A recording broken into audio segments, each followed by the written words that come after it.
We wouldn't be doing all this work if we didn't think that digital was going to be critical to healthcare, right? It's not going to be digital health in the future, it'll just be health. And the technology is important. The healthcare system is entirely unaffordable, and we are making trade-offs every day in terms of quality, access, wages, other things families might want to do with their money. You name it, we're making trade-offs just by sort of allowing spending to get out of control. I mean, there are finite dollars, and so these are the trade-offs. And so if we're going to spend those dollars on one thing and not another, I think we should have a clear-eyed understanding of what is the value that we're getting out of it. And it doesn't have to be clinical effectiveness. We can say it's just a patient support tool, but let's be honest about that. I hope that all of healthcare, right, traditional, brick and mortar, digital, and everything in between, can demonstrate its value and its quality. This is Second Opinion.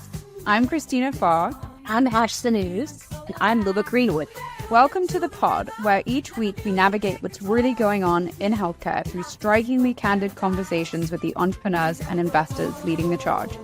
As your co-hosts, we promise to bring the perspective of a former journalist and investor, a doctor, a lawyer, immersed in the future of medicine with life sciences and digital health.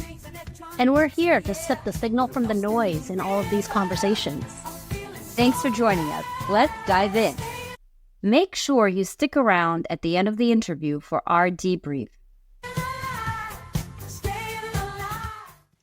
Well, hello, ladies. Good to see you again this week. Before we start and welcome our guest, I have to say I read something that I think that we all feel as we age, probably very acutely, is that I just read a study from Nature that was published by some researchers from Stanford that said that we super age. So we're not just gradually aging every year, but there are points of super aging, and they're at 44 and 60. So being past the super aging initial step, I can certainly, N of one, say that this research is 100% true.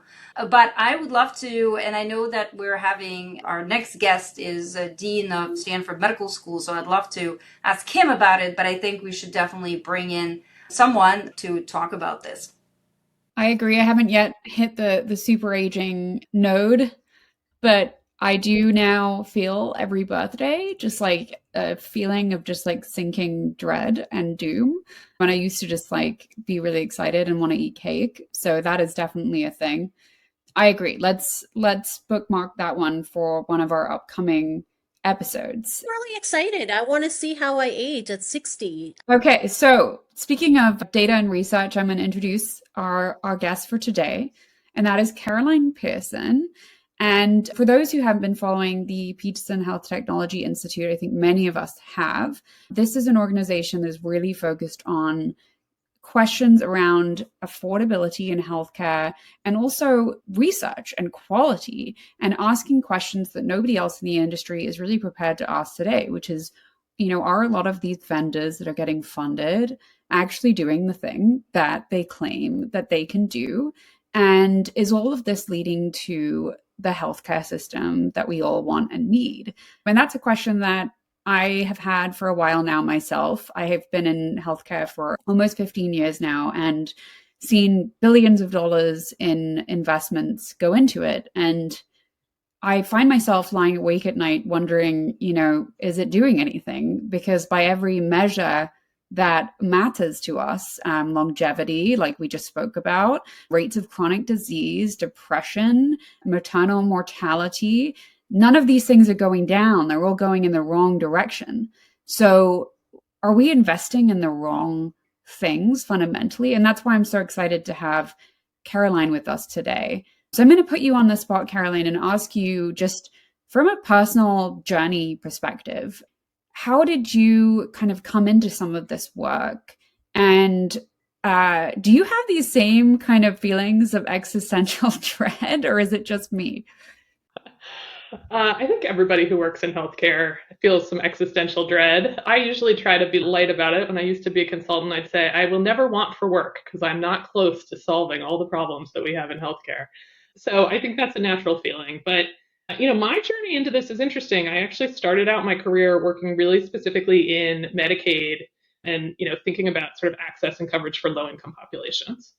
and then worked really hard through the Affordable Care Act, and just have been focused on health insurance coverage as something that is a basic human right and critical for achieving some of the healthcare aims that we have.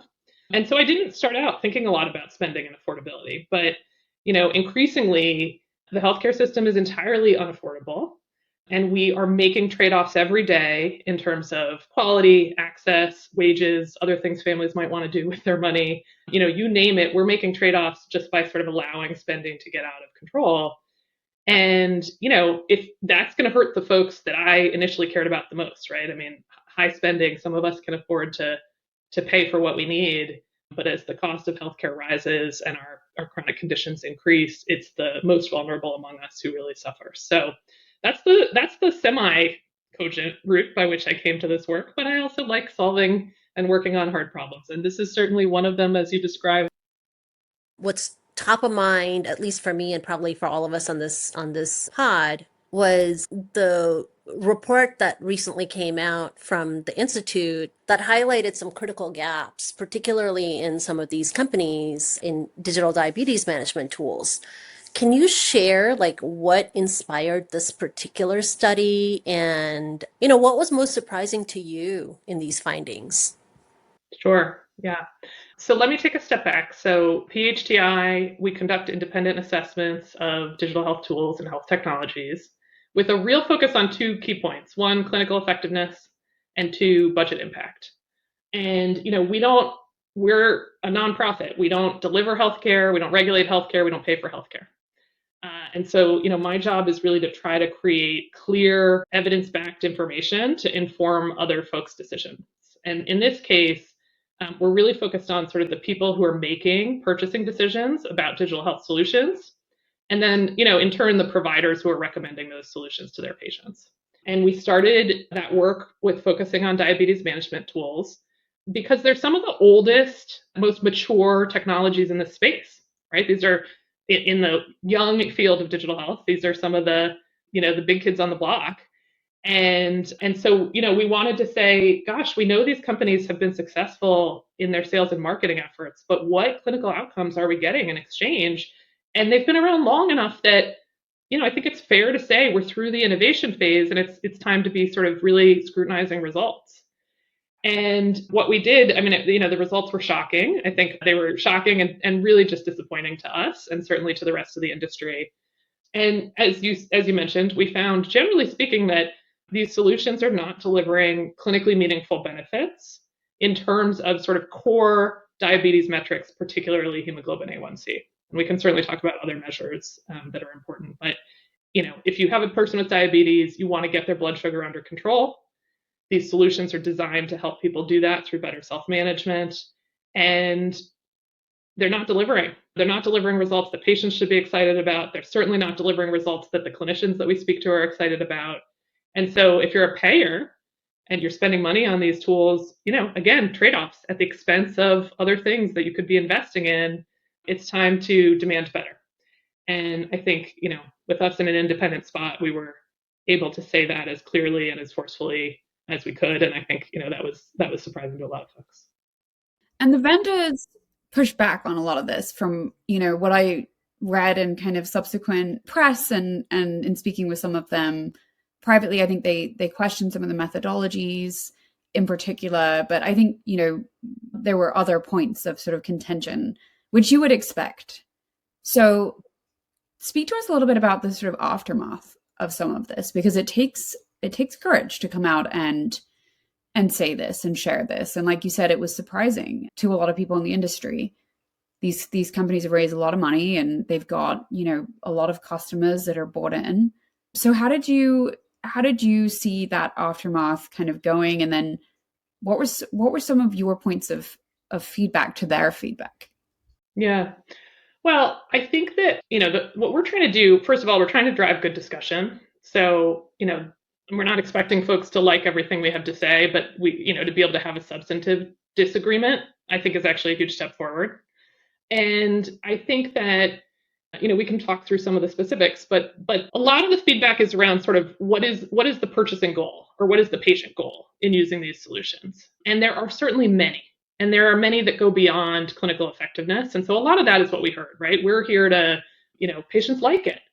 Or we have underserved patients who don't have good access to usual care. Maybe it can fill an access gap for them, right? Those are sort of not core clinical effectiveness outcomes, but they are obviously important. I would argue that for any patient with diabetes, the time and energy that they're spending with a tool should be helping them manage their disease, in addition to being something that they enjoy and appreciate. And I think the access point is a critical one. I think that was one of the most disappointing and surprising things to me in the report, which is for all the rhetoric around how these solutions can serve underserved communities or support underserved communities, there's very little testing that's been done. The study populations were predominantly white, higher SES, lower starting A1C level people.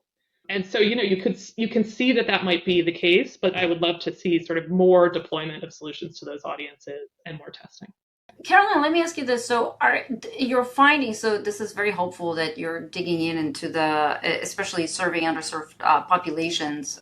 Was the finding that digital solutions, period, will not work in managing diabetes? Or is it the finding is the way they're designed today, there is no yet clinical meaningful change, at least in your study in the population that you have looked at? The finding is we do not have any rigorous evidence that suggests that these solutions today, as they are designed and deployed, are delivering significant benefits to diabetes control. And so there's more evidence that could be generated. Sorry. Yeah, no, I think that's interesting because I am surprised that there is in a sense that there was a lot of pushback or questioning of how the data was put together. And the reason for that is because it's actually totally potentially a normal expected finding, because the tools that are designed, to your point right now, it's not that digital health in itself, you're not making a major point, is not going to help. I think it will, and it does, but it's the solutions that were deployed previously, kind of the generation 1 or generation 2 of these solutions, have not been effective. And I think that's an important finding because the value is there, and it's on the companies that are designing these solutions to make better product.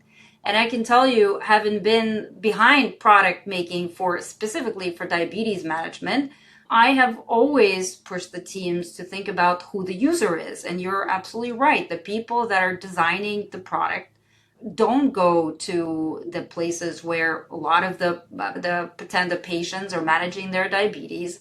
They don't even know, even in the population that they're around, they don't necessarily go and ask the patient, well, tell me what you would like to see and what features you would like to see and what would motivate you, what would give you the fastest way to access the tool to manage your diabetes. So a lot of that product design is just something that a 25-year-old is thinking might be cool and great and has a great user interface, but not the actual customer. So, my viewpoint would be, hey, the issue is not with the digital solution. The issue is just generation 1 and 2 did not talk to the final user, did not talk to the customer. And that's a problem. That's a problem, not just digital health, but any tech product. Sure. I think two key points. One, there's no doubt, right? We believe we wouldn't be doing all this work if we didn't think that digital was going to be critical to healthcare, right? It's not going to be digital health in the future. It'll just be health. And the technology is important. So, we think it's important. And there's no doubt that diabetes is important. Managing diabetes is so hard, right? I mean, just so hard. You talk to these patients, we put such a burden on patients and their families. It's a lot to manage. So clearly people with diabetes deserve help, and digital has a role to play there. If being clear about the evidence base can force more rapid cycle innovation, to your point, and can drive us faster to the next generation. And a lot of the companies said, hey, we're pretty quickly shifting to continuous glucose monitors. We looked specifically at non-continuous monitoring, and we're seeing more promising results.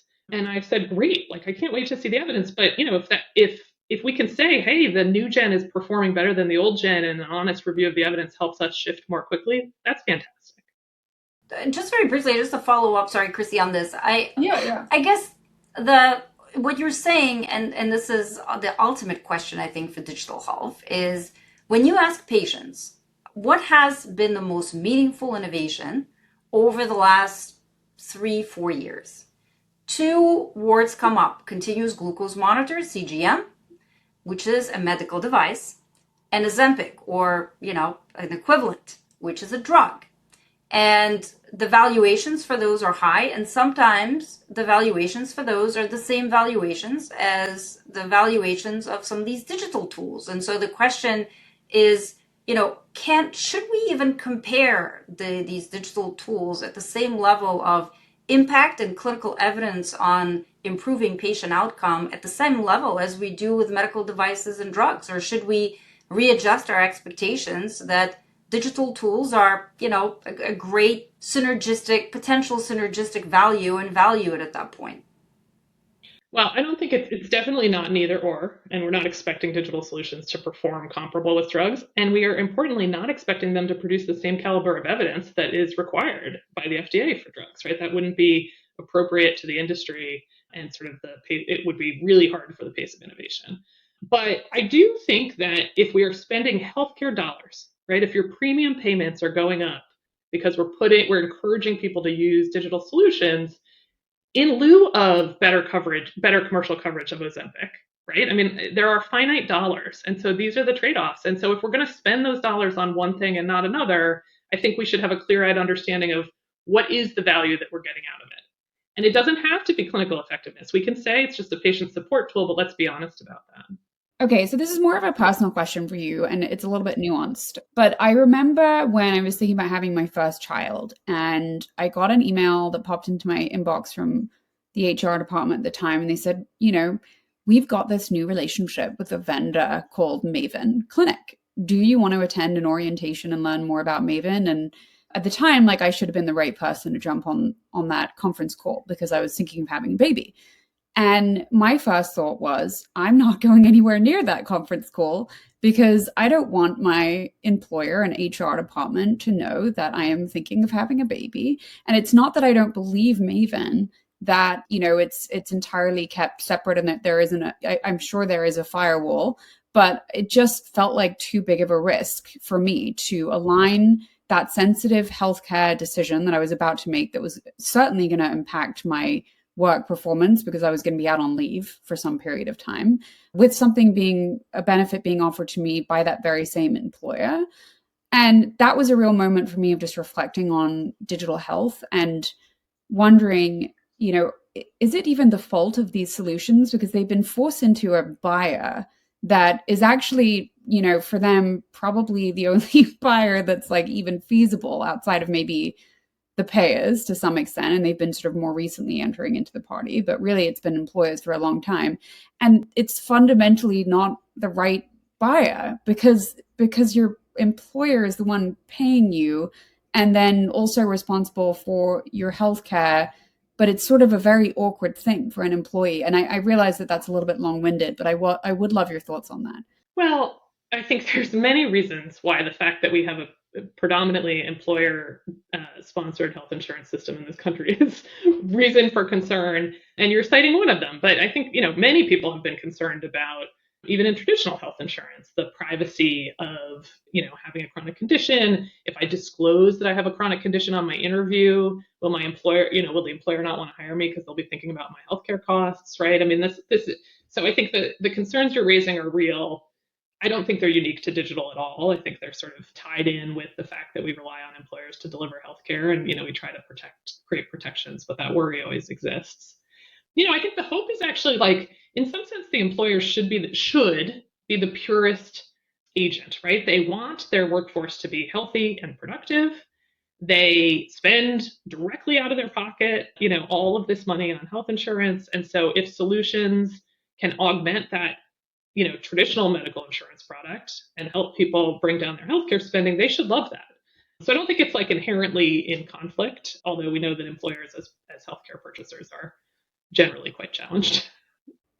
Yeah. And it's sort of, you wonder in that way is if it's affecting, just the ability for these vendors to reach patients and then to really engage them. And if they can't engage them, then like, how do you even measure whether or not it's going to work? And I think certain conditions are more challenging than others, and we can get into some of that. Ash, you had a question also. I was just going to comment on this. I actually think there's an opportunity here for institutes like the Peterson Institute and the data that comes out to help these employers make some of these decisions, right? I think these are good data points for them to think about. Also, there are new companies like building better networks, but they should be using data like this and probably putting out their own research or collaborating to kind of understand how to build either better networks or gauge different clinicians that are providing care, whether it's digital or not, in the space, so that it's in benefit of the patients, whether it's employer sponsored or government sponsored insurance. There's a lot of complexity there that we have to get through to solve that issue. But for the time being, today, I feel like all insurance providers cover almost every doctor. So if you go to, like, I don't know, in California, Sutter Health, like everybody gets Sutter is covered, et cetera, right? But that's probably not the right way to cover it, whether you're a digital health company or a network. There should really be more data around who are the best providers of care holistically for patients with diabetes. And if you had that data as a consumer, as a patient, I would be really interested because I'd want to pay into that, whether it's out of pocket or if my employer actually put something out and said, these guys will get you the best care. And guess what? If you go this route, you'll see better benefits. We have data. And they'll contribute towards your deductible. I think that's incredible. I would totally go for something like that. I think it's an incredible data set. You've worked with Caroline, both on the private side, nonprofit, and on the public side. Where is like the ideal collaboration here between government regulators, government payers, and private entities like the Peterson Institute when you're putting out research like this? Particularly because, Medicare, Medicaid, et cetera, they are payers for a substantial amount of care management in the space. So what is the ideal collaboration here? Yeah, it's such an interesting question. It's one we wrestle with a lot. So I think, first of all, is government as regulators, right? So, the big elephant in the room is that many of these solutions are not FDA approved. Lots of people ask me, should they be?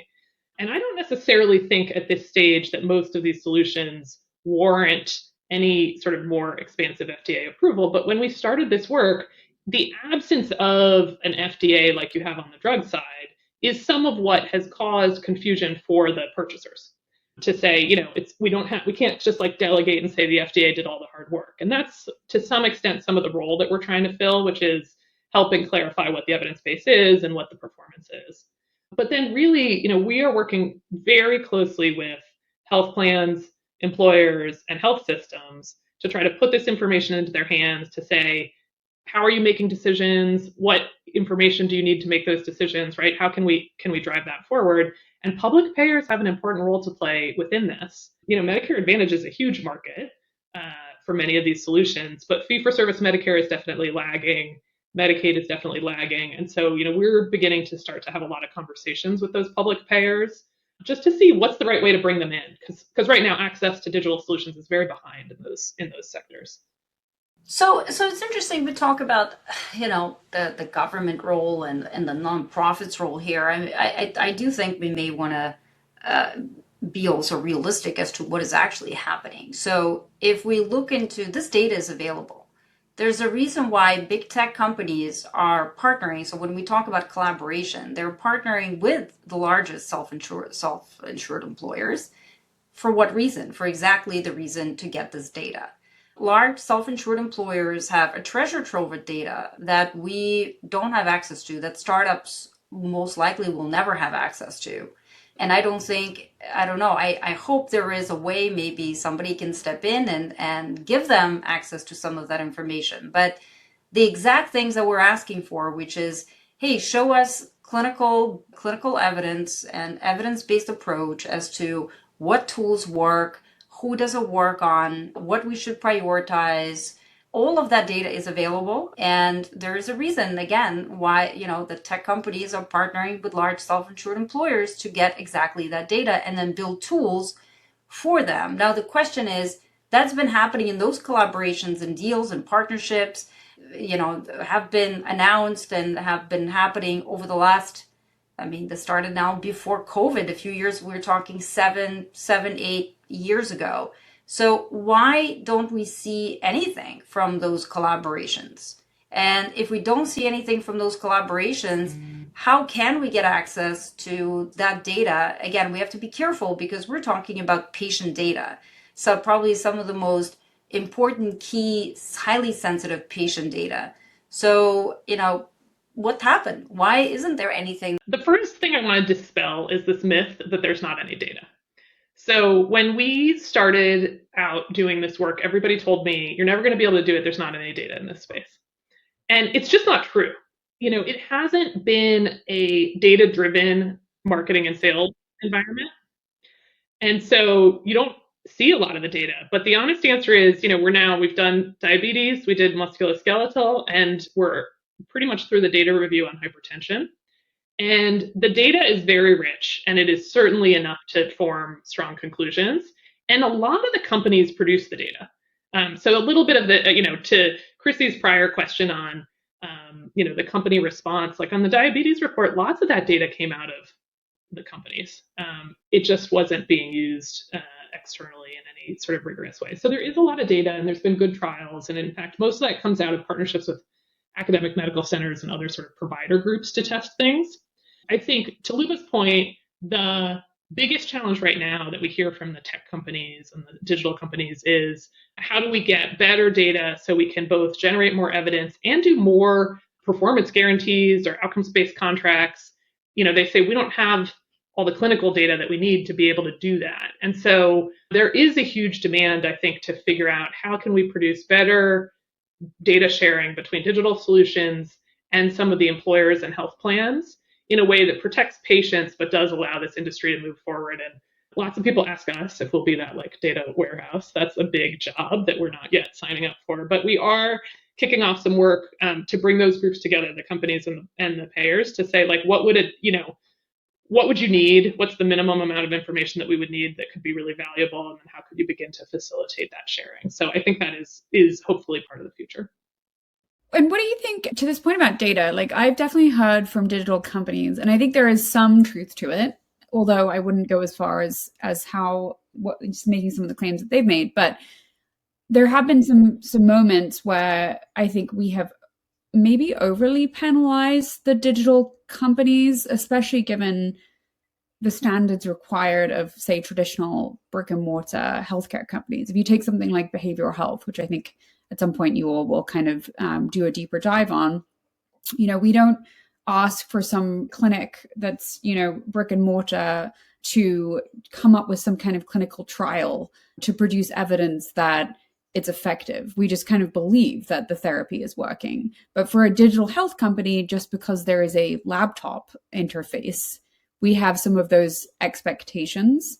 And it's really expensive to do these sorts of studies and to show this sort of evidence that makes it almost, impossible for a pre-seed or seed stage business to be able to deliver on this. And this is sort of an increasing requirement that I see from payers. And it really makes it challenging for these early stage businesses because these things, they just don't have the money for that. And it's already so challenging to build these businesses for scale. So have you seen any of this kind of thing where you're maybe we sometimes assume that because it's digital, that it's or it's venture backed, that the standards have to be much higher than almost what we would expect from the traditional healthcare system?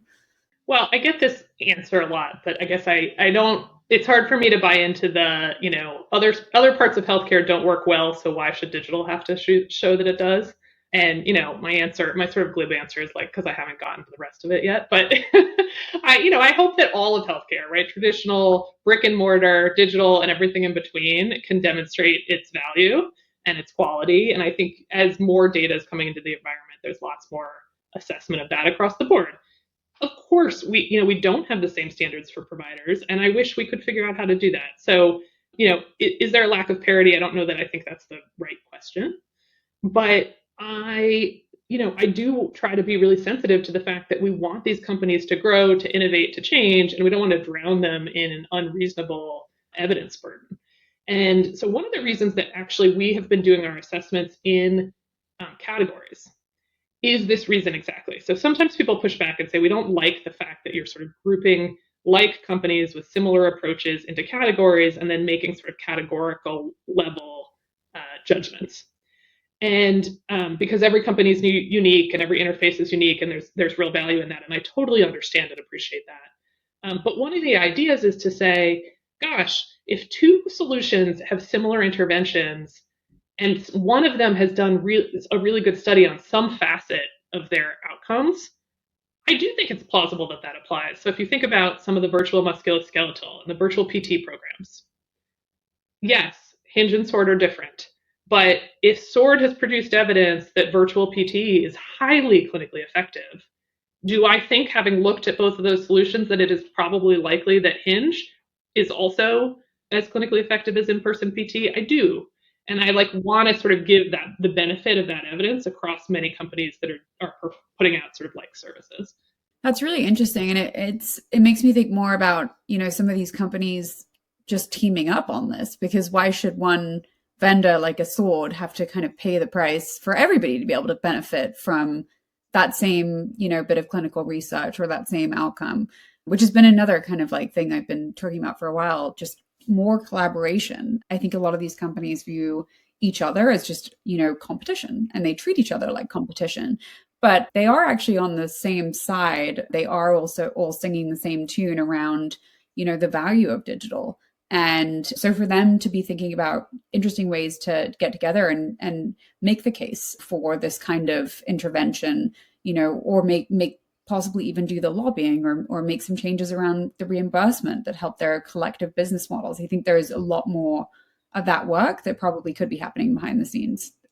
Yeah, Chrissy, I mean, we see this, right, in bigger companies. Like during COVID, you saw Microsoft and Salesforce and all of these other companies collaborating, working with healthcare companies, working with policymakers, government to advocate for solutions and more interoperability in digital tools. So totally agree with you. I think this should happen. Caroline, just last question, I guess. From your perspective, what are the most promising, or what is the most promising area of health tech that could truly transform patient outcomes in the next decade? With all the research you're seeing, things that you're looking at, what is the one call out you'd make? I don't know. It's really hard for me to answer that without having done the research, because, I think one of the challenges in this industry is there's been so much hype. There's been so much hype, right? We're sort of trying to bring everybody down to earth and say, let's just look at actual output. And so I'm sort of reluctant to call a favorite based on the hype, right? I've published 2 reports, and we didn't talk a lot about the musculoskeletal report, but hey, the virtual PT findings were amazing. They were amazing, right? To say that for some patients, you don't have to haul yourself down, and I did it on one leg for a year, to your local PT office, that you could actually stay home, do it, in your home office, and then go make dinner for my kids, and that would be equally clinically effective. That was tremendously impactful, right? It really shows the potential value. And, I think the sky's the limit. So I can't pick a favorite, but I do think that there is tons of opportunity out there and things that are really delivering just remarkable benefits at scale. Well, thank you, Caroline. I think we will wrap, but really appreciated your candor on the pod today. I think we got through a lot of topics. I'm very interested to see what other research you put out over the next couple of years. I think it's going to be really fantastic to watch.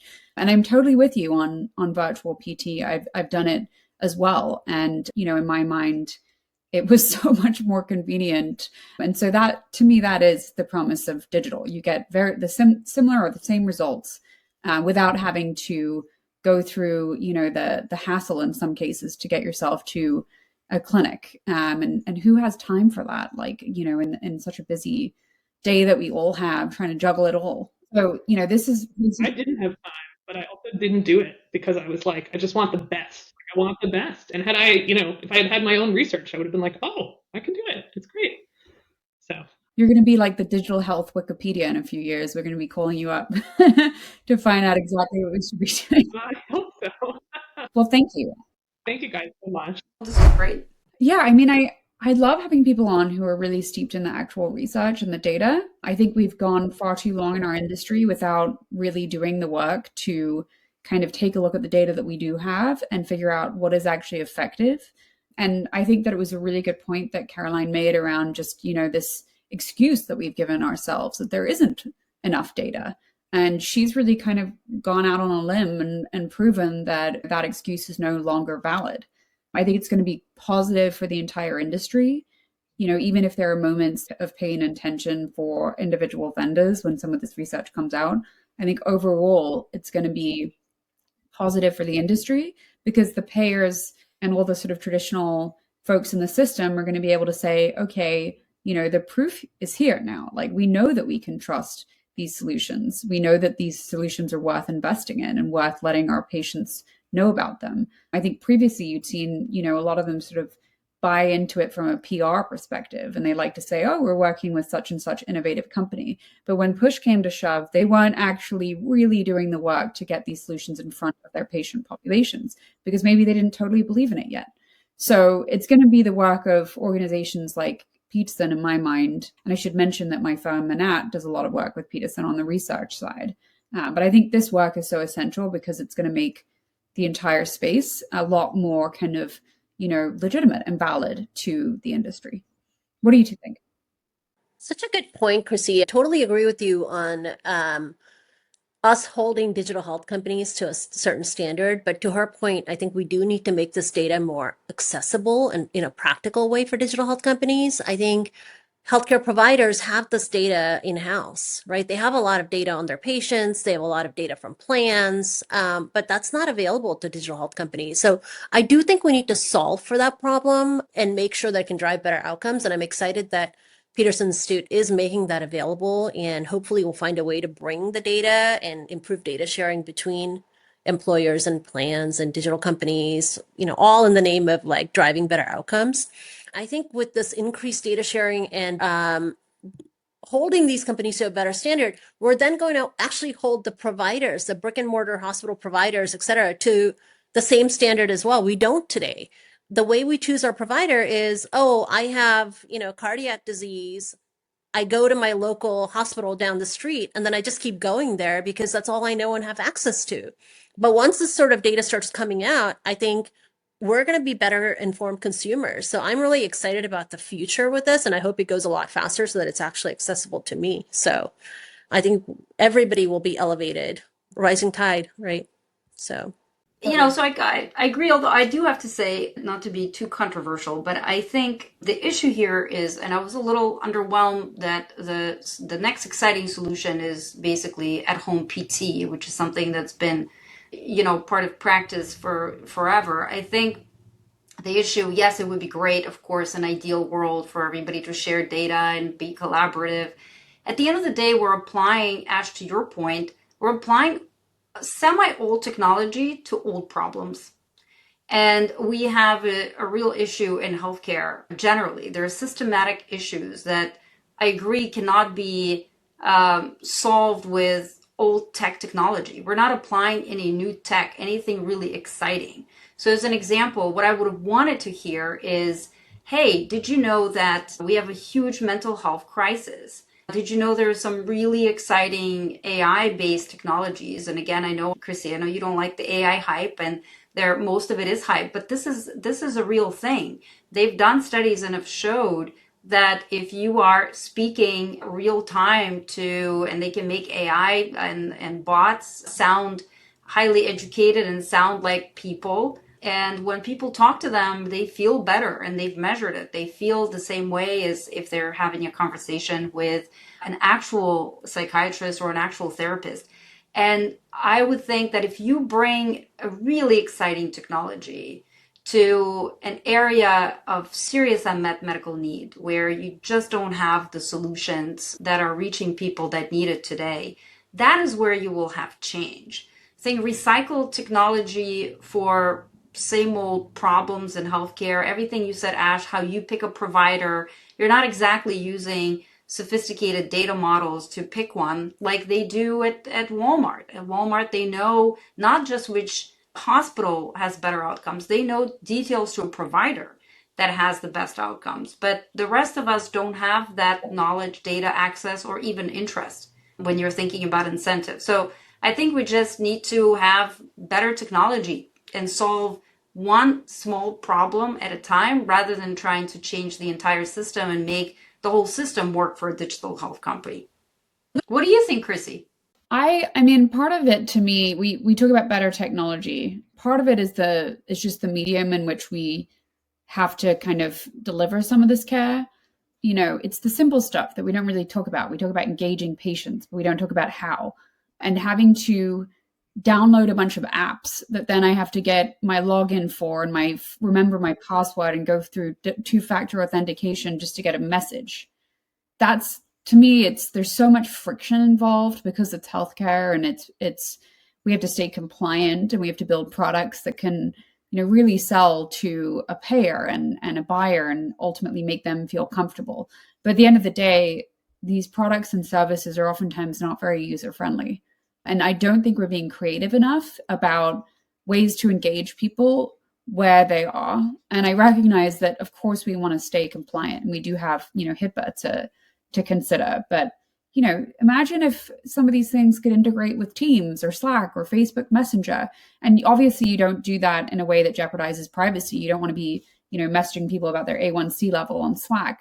But, could you remind them that maybe it's time to take a little walk around because they've been sitting for 8 hours? Or could you remind them that they have an appointment coming up? And obviously you don't share confidential information, but it just feels like we could be more creative than we are being. And I don't know that AI is necessarily going to solve that, but I think it's really taking a close look at where consumers are, what patients are actually doing day to day, what they're actually engaging with. And it's, getting them to think about their health in the 5 minutes that they're actually just scrolling TikTok. To me, that's like where meaningful change can really happen. And it's not going to happen if we just stick with some of these like really old technologies and we force people into just like layers and layers of compliance just to get some, messaging that's like super corporate feeling and not at all personal. Sometimes I just feel like we're going about it in some of the wrong ways. I agree, but just one more thing. I know we want to, because you raised a very good point, Chrissy, which I do want to say a few things. In the diagnostic space, in med device space, we always think about workflow. Like, what is the medical workflow? And actually, you as a physician, you would appreciate this. You usually, whenever you try to add something novel and new to the system, even if it is most likely to improve outcomes, if it's not part of clinical workflow, it's very, very difficult to make any change. And in the diagnostics and med device industry, especially diagnostics, they have tried and they have accepted this fact, and they are modernizing and making much better diagnostics. The kind of diagnostics we have today is unbelievable. I mean, we can track whether or not a patient is progressing, if the cancer is progressing, if the cancer has returned, things that we have not been able to do before.